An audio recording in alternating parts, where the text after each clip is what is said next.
अस्सलाम वालेकुम व्यूअर्स, उम्मीद करती हूँ मेरे तमाम देखने वाले खैरियत से होंगे। तो आज मैंने सोचा है कि कुछ ग्रामर का भी ऐड करते हैं अपने चैनल पे। हमारे पास है कंडीशनल क्लॉजेज़। तो कंडीशनल क्लॉजेज़ हमारे पास ऐसे क्लॉजेज़ होते हैं, जैसा कि आप लोग भी जानते हैं कि 2 क्लॉजेज़ होते हैं, एक इफ़ क्लॉज़ होता है और एक फिर पॉसिबल क्लॉज़ होता है या अफेक्ट क्लॉज़ होता है। तो उन दोनों को हम एक साथ मिलाने से हमारे पास एक कंडीशनल क्लॉज़ का जो है एक कॉम्बिनेशन बन जाता है, 2 क्लॉजेज़ को एक साथ करके। तो हम देखते हैं कि इन 2 क्लॉजेज़ को कैसे आपस में मिलाया जाता है, कौन से क्लॉज़ में कौन से टेंस यूज़ किया जाता है, अफेक्ट क्लॉज़ में कौन सा टेंस यूज़ किया जाता है, और उसके बाद जो पॉसिबल क्लॉज़ है जिसमें पॉसिबिलिटीज़ होती हैं उसमें क्या ऐड किया जाता है, कौन सा टेंस यूज़ होता है। मोस्टली स्टूडेंट्स जो होते हैं वो इसमें बहुत ज़्यादा कन्फ्यूज़्ड हो जाते हैं कि यहाँ पे हमने प्रेजेंट टेंस यूज़ किया है और एकदम से हमने स्विच किया है दूसरे टेंस में। तो इस तरह से उनके लिए बहुत मुश्किल होती है कि इसको किस तरह से जो है क्लॉजेज़ को अंडरस्टैंड किया जाए। तो मैं बहुत ईज़ी तरीके से अपने वे में इंशाल्लाह समझाऊंगी कि किस तरह से स्टूडेंट्स के लिए, ताकि ईज़ी भी हो और वो पिक भी कर सकें। तो इसी के साथ ही अपनी वीडियो को स्टार्ट करते हैं और स्टार्ट लेते हैं। सबसे पहला जो आज हमारा टॉपिक है वो है कंडीशनल क्लॉजेज़। तो सबसे पहले हम ये देखेंगे कंडीशन है क्या।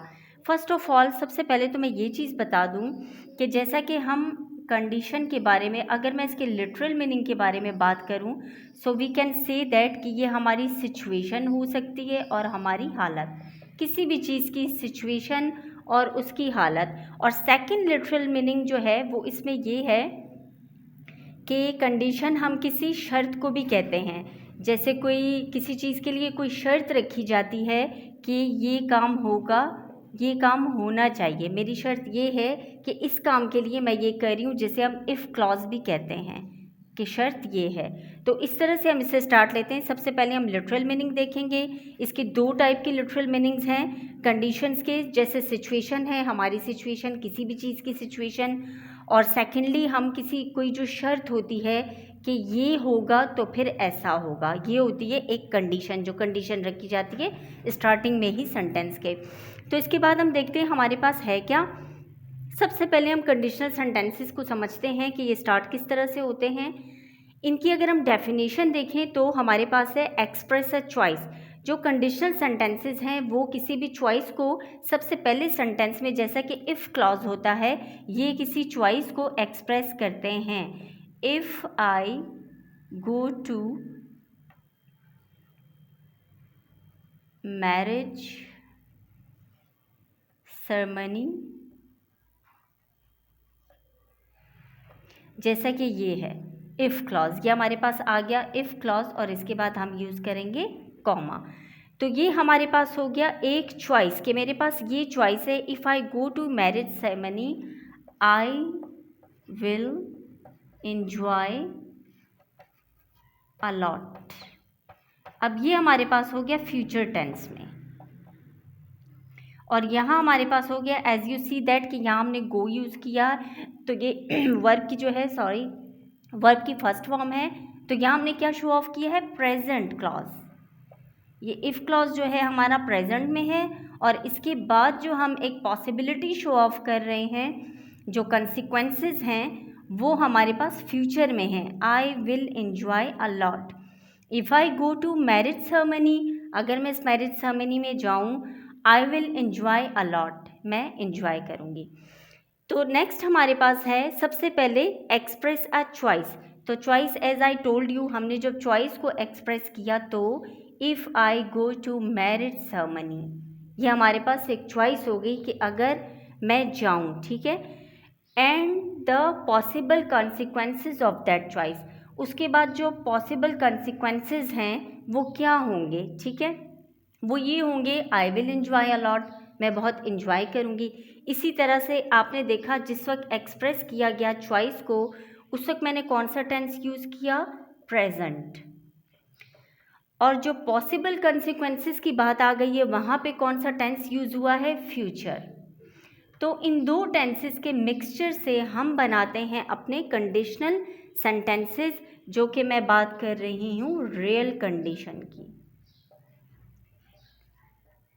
Real conditions.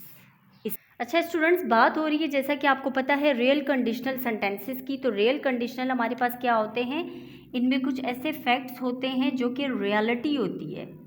इसमें फैक्ट्स होते हैं, रियलिटी होती है, पॉसिबिलिटी होती है। हम इस चीज़ की बात करते हैं। जब रियल कंडीशनल की बात आ जाती है तो फैक्ट्स, रियलिटी और पॉसिबिलिटीज़ की बात होती है कि किस हद तक पॉसिबिलिटी है और नहीं है। तो यहाँ पे मैंने एक एग्जांपल लिखा है, इसे हम देखते हैं, इस एग्जांपल से भी समझते हैं। जैसा कि if I get free I will take rest. अब इसी को ही हमने स्विप किया है, क्लॉजेस को, इस क्लॉज को यहाँ कर दिया है और इस वाले क्लॉज को यहाँ कर दिया है। यहाँ आप देखें इसमें चेंजिंग हमारे पास क्या आती है। So I will take rest if I get free. आपने नोटिस किया होगा यहाँ पे हमारे पास अगर इफ़ क्लॉज हमने स्टार्ट में ले लिया इन द बिगिनिंग तो हमारे पास यहाँ पे कॉमा यूज़ हुआ है। और इसी तरह जब हमने स्विप कर लिया हमारे पास सबसे पहले फ्यूचर क्लॉज आ गया, तो यहाँ हमने कॉमा यूज़ नहीं किया है। तो इसमें भी ये चीज़ भी आप नोटिस कर लें, हम स्विप कर सकते हैं, उसके मीनिंग में कोई भी चेंजिंग नहीं आएगी। The meaning remain same, meaning जो है वो बिल्कुल सेम रहेंगे, लेकिन क्या चेंजिंग आएगी कि हमने जो यहाँ पे कॉमा यूज़ किया है, इफ़ क्लॉज अगर शुरू में आएगा, इन द बिगिनिंग होगा तो उसमें कॉमा यूज़ होगा, अगर एंड में आएगा तो उसमें कॉमा यूज़ नहीं होगा और ना ही इसकी किसी किस्म की चेंजिंग आएंगी इसके मीनिंग में। तो ये हमारे पास होते हैं रियल कंडीशनल्स, जिसमें हम किसी रियलिटी को रखते हैं। चॉइस ऐसी होती है जिसमें पॉसिबिलिटी होती है और रियलिटी होती है। अच्छा स्टूडेंट्स, इसी के साथ ही मैं आपको एक और एग्जाम्पल देना चाहती हूँ, उससे और ज़्यादा ईजी होगा। जैसा कि if she doesn't study hard she will get fail।